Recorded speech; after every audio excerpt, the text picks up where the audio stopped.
Amerika Serikat Donald Trump mengultimatum Iran untuk membuka Selat Hormuz dalam 48 jam. Tenggat waktu semakin dekat. Akankah ancaman Trump akan menjadi kenyataan atau hanya gertakan semata? Lalu masih adakah sebenarnya opsi untuk bisa mengakhiri perang ini, saudara?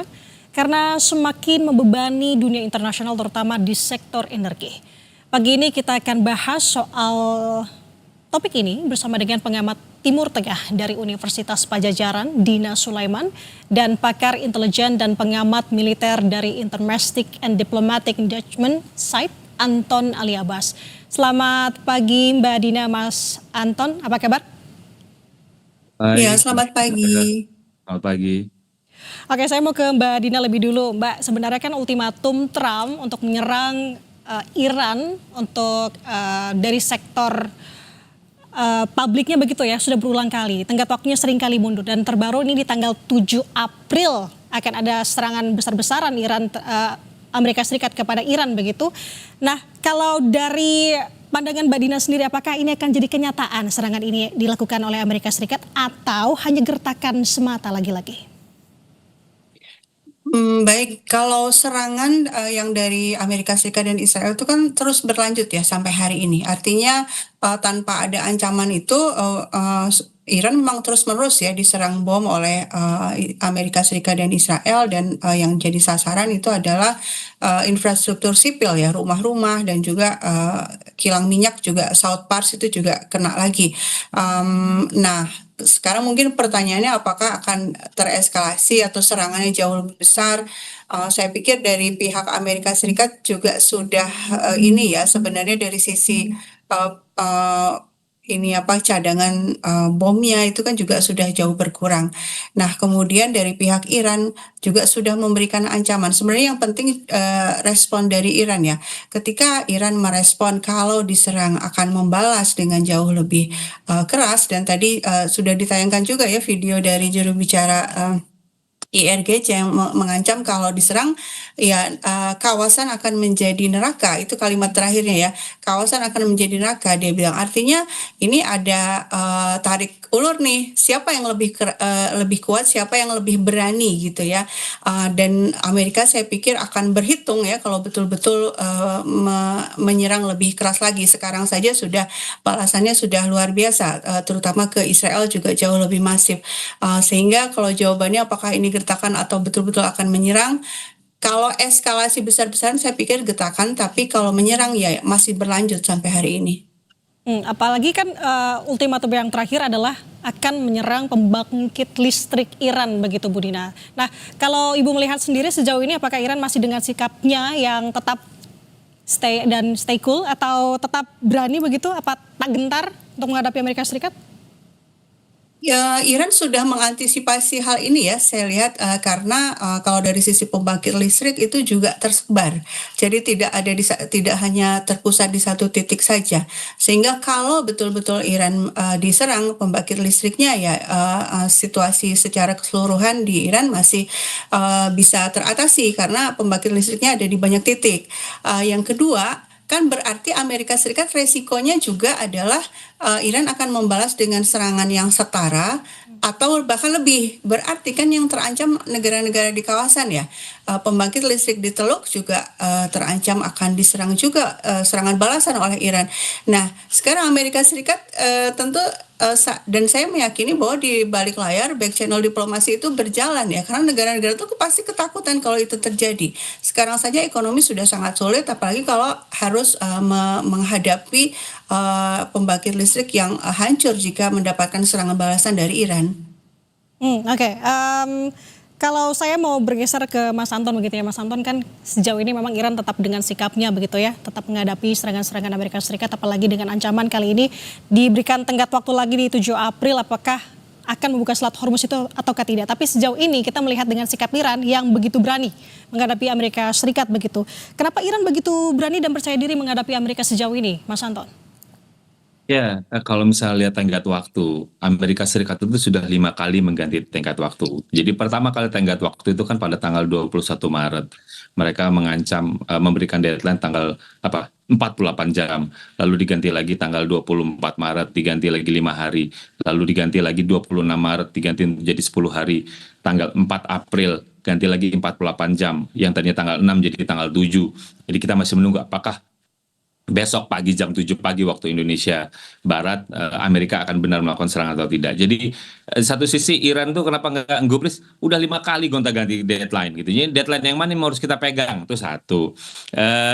Kedua, bahwa ya perangnya sampai sekarang masih berlangsung gitu. Jadi bagi Iran, apalagi yang mau itu, kami pemimpinnya sudah banyak yang dibunuh dan kami kuncinya cuma satu, kami ingin melakukan perlawanan gitu. Jadi ya silakan saja Amerika untuk melakukan serangan. Yang penting kami sudah siap dan itu yang ditunjukkan oleh Iran. Iran tidak tidak pernah menunjukkan kegentaran sedikit pun. Apalagi misalnya kalau Amerika kan mengancam bahwa dia akan menghancurkan power plant gitu, pembangkit listrik, lalu juga menghancurkan jembatan. Jembatan sudah direalisasikan, tinggal power plant. Tapi jangan lupa Amerika Serikat itu beberapa kali sudah pernah menggunakan strategi menghancurkan pembangkit listrik. Perang Korea tahun 1950-an, lalu perang Vietnam, lalu perang Irak pertama, perang Teluk pertama. Apakah strategi itu berhasil? Jawabannya tidak. Satu, tidak menggentarkan, tidak melemahkan kekuatan lawan, gitu. Kedua, justru pihak lawan itu membangun kerjasama yang jauh lebih kuat dengan ally-nya. Dalam hal ini misalnya di perang perang Korea misalnya, bagaimana Korea Utara kemudian membangun kerjasama yang kuat dengan Cina dan Uni Soviet untuk membangun kemudian membangkit listrik darurat ya. Dan ketiga, yang justru terdampak adalah masyarakat, bukan pemimpin ataupun pemimpin perlawanannya. Jadi dengan kata lain, ini strategi usang gitu. Jadi mengancam itu strategi usang. Tadi benar yang dikatakan oleh Mbak Dina bahwa satu, Anda harus melihat bahwa ketika kita bicara tentang power plant, apakah power plantnya tersentralisasi atau tidak. Nah, Iran kan ceritanya beda. Jadi dengan kata lain, ancaman Trump ini itu tidak akan punya banyak dampak kepada Iran kemudian mereka untuk mengendurkan perlawanan. Justru kenapa kemudian hari ini Iran sedikit unggul? Kenapa? Karena kemudian ada banyak negara yang mencoba mengupayakan perdamaian karena mereka tahu nih Iran nih nggak mundur sedikit pun. Amerika lah yang kemudian mencari cara nih bagaimana untuk kabur dari messy war ini. Itu Mbak Nanda. Oke. Nah, tadi kan sebenarnya sudah disinggung juga oleh Mbak Dina apa yang disampaikan oleh Trump bahwa narasinya adalah akan membuat Iran seperti neraka apabila tidak mengindahkan ancaman atau ultimatum dari Amerika Serikat untuk di tanggal 7 April ini. Tapi kalau misalkan Mas melihat apa sih sekiranya memang yang akan terjadi nantinya jika memang ancaman ini tidak digubris lagi oleh Iran? Ya, satu ya namanya kalau dalam konteks negosiasi ada gertakan, ada ancaman gitu ya, itu adalah hal biasa bagaimana mereka untuk memaintain posisi ya. Itu satu. Kedua, kalau misalnya kita perhatikan postingan Trump itu ada kata praise be to God ya, yang pertama kali Trump gunakan gitu ya. Dan itu kan sebenarnya koreksi kalau saya salah itu kan kalau kita Arabkan jadi alhamdulillah. Jarang-jarang nih Trump tiba-tiba sangat membangun sosok dia yang taat agama gitu ya. Itu diterbitkan ketika sedang Paskah dan dia sedang tidak di gereja gitu ya. Jadi ini kan menjadi menarik gitu postingannya. Apalagi kemudian Menteri Perang mereka Pete Hegseth juga kemudian menyitir ayat-ayat dari kitab suci bagaimana bahwa perang ini adalah perang suci. Itu yang banyak ditentang oleh publik Amerika Serikat. Jadi bagi saya sih Iran sejauh ini tidak mendengarkan itu. Apakah memang jadi hal? Bisa jadi yang jadi hal adalah bukan di Iran, karena selama ini ketika Iran diserang mereka sudah merasakan penderitaan itu. Tapi kemudian Iran juga ingin melakukan serangan balasan untuk bahwa penderitaan jangan hanya dari saya, tapi justru juga di pihak mereka. Dan itu kan yang ditunjukkan oleh Iran. Bagaimana kemudian dia menyerang fasilitas maupun juga aset-aset yang digunakan oleh militer Amerika Serikat di negara Teluk dan juga kemudian melebar kepada aset-aset sipil. Dan dia juga sudah mengasih tahu silakan untuk keluar atau menjauh dari aset-aset yang digunakan oleh Amerika Serikat, baik itu fasilitas militer maupun fasilitas sipil. Dengan kata lain, jangan-jangan kalau memang Amerika berani kemudian untuk melakukan serangan, hell-nya itu bukan lagi di Iran, tapi kemudian di negara-negara kawasan, Mbak Nanda. Oke, saya mau ke Mbak Nina. Mbak Dina, kalau melihat dari ancaman ini, apakah Mbak melihat sebenarnya ini merupakan strategis dari Trump sendiri untuk bisa memperluas lagi serangan daratnya, atau seperti apa, Mbak? Ya, dalam perang yang namanya cyber atau perang psikologi, dua pihak saling memberikan pernyataan-pernyataan keras, ancaman, yaitu sangat biasa. Dan ancaman dari Trump itu sudah berkali-kali ya selama ini, tidak terhitung lagi berapa kali dia memberikan ancaman-ancaman yang sangat keras, bahkan dengan akhir-akhir ini dengan kata-kata yang sangat kasar gitu ya. Tapi kita perlu melihat situasinya secara menyeluruh. Yang diancam ini siapa, punya kekuatan seperti apa, sehingga kita kemudian bisa menilai ini ancaman kosong atau betul-betul memang mungkin untuk dilakukan. Nah, kalau dari pihak Amerika Serikat, saya pikir situasinya itu sebenarnya sudah betul-betul sulit ya, sehingga kalau saya melihat pernyataan Trump apapun itu, dan bahkan kemudian dia bahkan ini ya melanggar semua aspek diplomatik ya dengan menggunakan kata-kata yang sedemikian kasar memaki Iran, itu menunjukkan memang sudah putus asa gitu ya, sudah kebingungan ini dengan cara apa lagi bisa menyelesaikan perang ini, dengan cara apa dia bisa keluar dari Iran tapi wajahnya tetap terjaga, citra Amerika Serikat sebagai negara dengan kekuatan militer terkuat di dunia kan itu yang banyak dikatakan orang ya, karena dana militer per tahunnya juga sangat besar sampai 1 triliun dolar per tahun ya, dan persenjataannya dikabarkan sangat canggih. Tapi ternyata kita melihat bagaimana Iran yang sebenarnya itu dari sisi budget militer itu sebenarnya jauh di bawah itu ya, hanya sekitar 10 miliar US dollar per tahun, bisa gitu ya dengan kesederhanaan ini ya, kecerdikan dan juga sederhana dari sisi murahnya ya. Jadi ternyata yang namanya perang tidak didasarkan kepada kekuatan yang sophisticated sedemikian rupa seperti yang dimiliki Amerika Serikat, tapi justru dengan banyaknya amunisi dan kecerdikan dan resistensi bertahan meskipun diancam sedemikian rupa, tapi dengan memperhatikan semua variabel yang ada, semua leverage yang dia punya, Iran tetap bertahan. Nah, sekarang ini kita lihat bagaimana narasi dari Amerika Serikat itu, baik Trump maupun Menteri Perangnya itu lebih ke ini ya, berusaha menciptakan citra bahwa Amerika masih kuat. Jadi dan kita saya pikir tidak perlu terlalu ini ya, menghitung kata-kata Trump ya, karena selama ini juga berkali-kali tidak terbukti. Cuma yang dikhawatirkan adalah sebenarnya nasib kita seperti apa nih saat ini ya. Kita mendapatkan dampak yang sangat berat dari sisi perang ini karena banyak harga yang naik kan. Nah, berarti kita perlu mencari solusi untuk diri kita ya, kepentingan nasional kita yang lebih banyak dipikirkan ya. Nah, berbicara mengenai bagaimana nasib kita, karena ini sudah berdampak sebenarnya, ini sudah terlihat begitu luas, Mbak Dina, di Belgia, Kamboja, Pakistan, ini sudah benar-benar krisis, di sana sudah demo besar-besaran begitu. Nah, kalau Mbak lihat sendiri, jika memang posisinya untuk dua negara ini, dua kubu ini tetap bersikukuh dengan sikapnya masing-masing, apa dampak yang bisa kita rasakan worst case-nya, Mbak Dina? Yang jelas tentu harga minyak dunia naik ya, dan kalaupun kita misalnya punya alternatif misalnya untuk mencari minyak dari negara-negara lain, tapi ini kan harga minyak global itu ya naik sudah gitu ya, artinya ya pasti semuanya akan naik. Nah, belum juga kalau kita berhitung soal ini ya, produk-produk lain yang sangat kita butuhkan, misalnya bahan dasar pupuk itu kan juga lewat Selat Hormuz ya, dan misalnya urea dan gas-gas yang lain itu kalau harga pupuk di dalam negeri mahal, artinya apa? Ya pertanian kita terganggu, dan kemudian kita impor pangan juga. Ketika harga global pupuk mahal, berarti juga harga pangan dunia juga terdampak, akan naik. Berarti kan kita juga harga-harga pangan naik. Lalu ya artinya ini akan jadi efek domino yang semuanya akan membuat kita kesulitan. Nah, berarti solusinya adalah kita memperjuangkan ini supply-nya supaya kita tidak terhambat. Kalau kita lihat bagaimana negara-negara lain itu mengambil solusi masing-masing, ya artinya ya sudah pikirkan kepentingan kita sendiri, itu adalah kan pendekatannya langsung ke Iran ya. Ya, bahkan negara Eropa pun juga mendekatinya langsung ke Iran. Apa itu? Karena memang Iran tidak menutup Selat Hormuz secara full. Dia hanya menutup kapal-kapal yang jelas-jelas milik Amerika Serikat atau Israel atau yang mendukung Amerika Serikat dan Israel.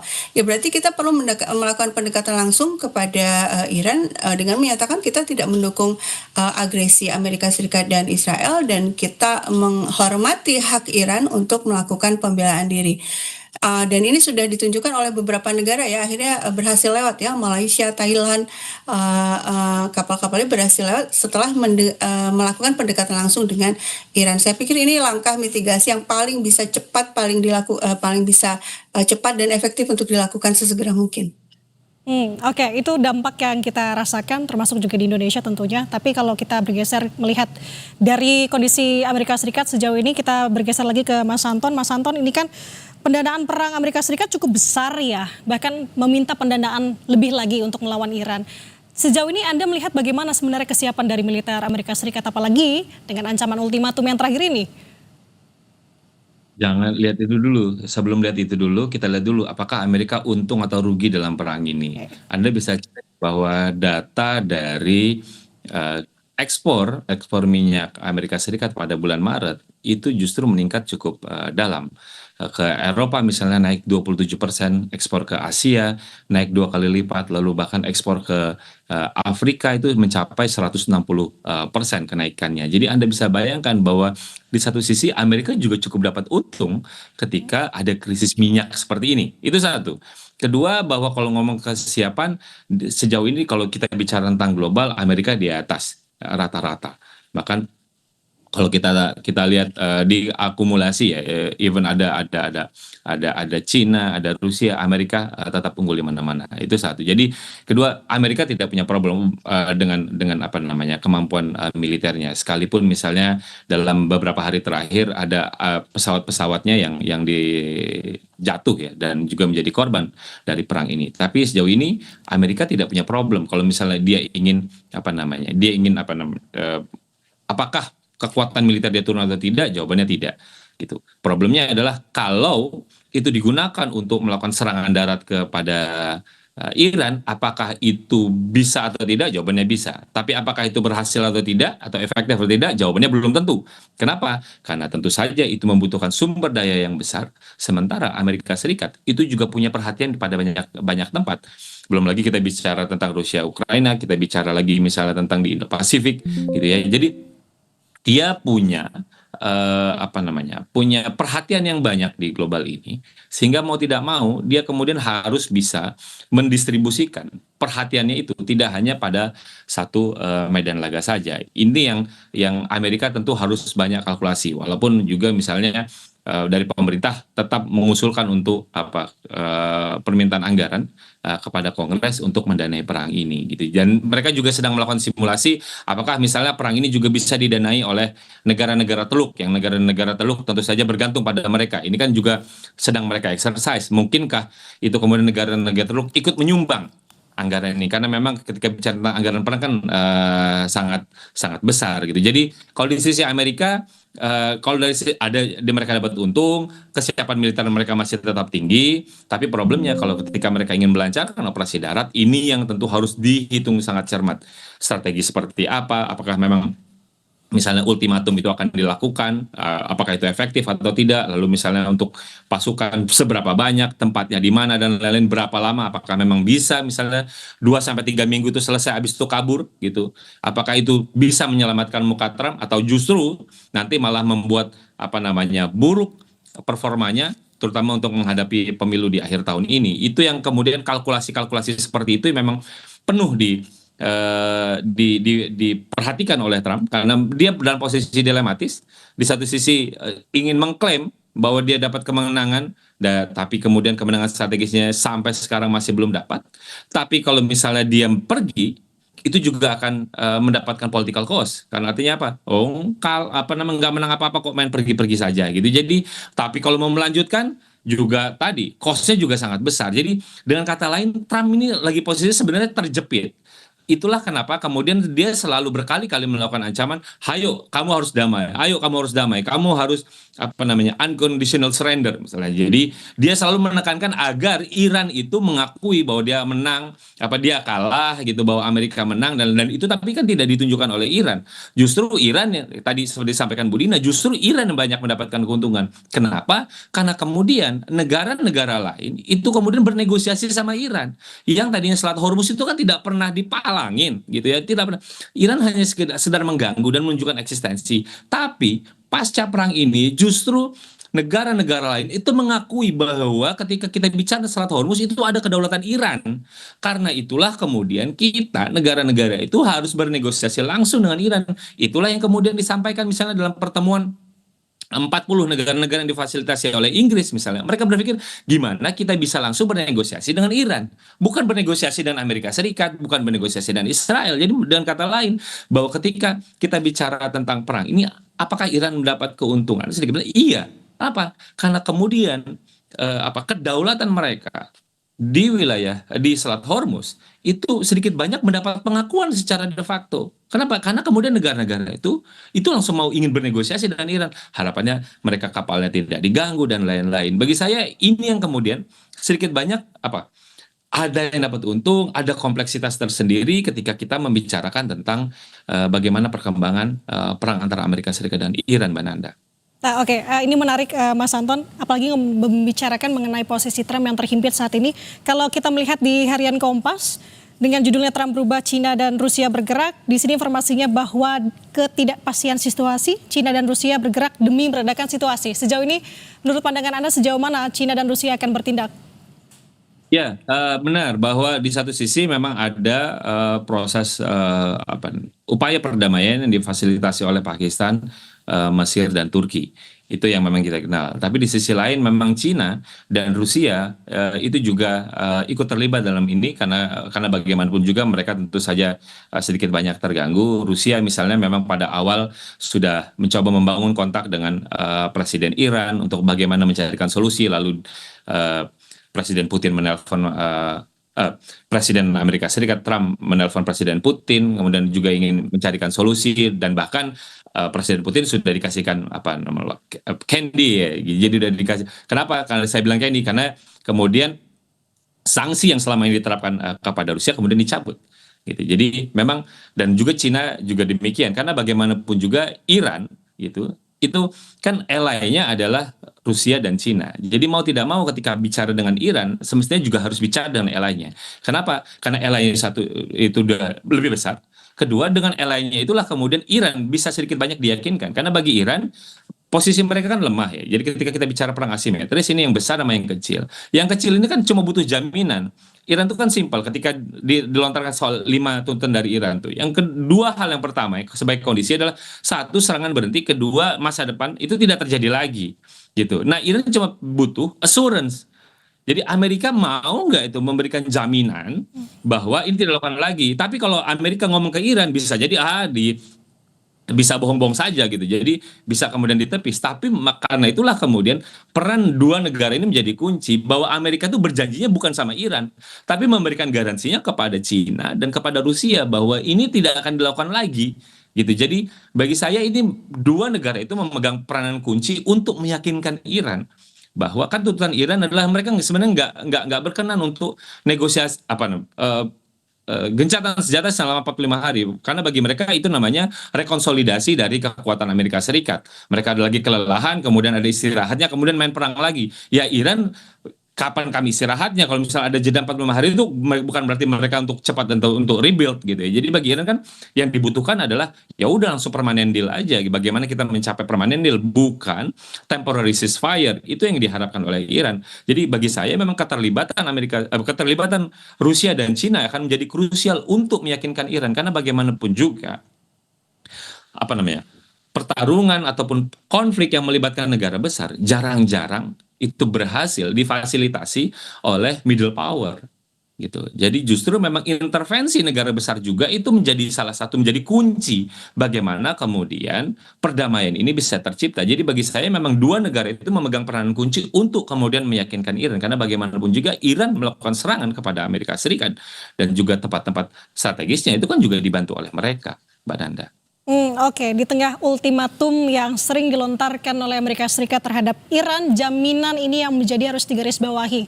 Nah, saya mau bergeser ke Bu Dina. Bu Dina menanggapi hal ini dengan ultimatum yang sering dilontarkan oleh Trump terhadap Iran. Apakah PBB akan bertindak segera mungkin atau seperti apa menurut pandangan Anda, Bu? Saya sendiri sudah, tidak punya optimisme ya terhadap PBB karena kita lihat, genosida Gaza sudah 3 tahun ya dari 2023 dan kemudian perang, Iran ini sudah sejak 8 Februari itu kan justru, resolusi yang keluar itu, tidak ada yang menyentuh akar masalah gitu ya.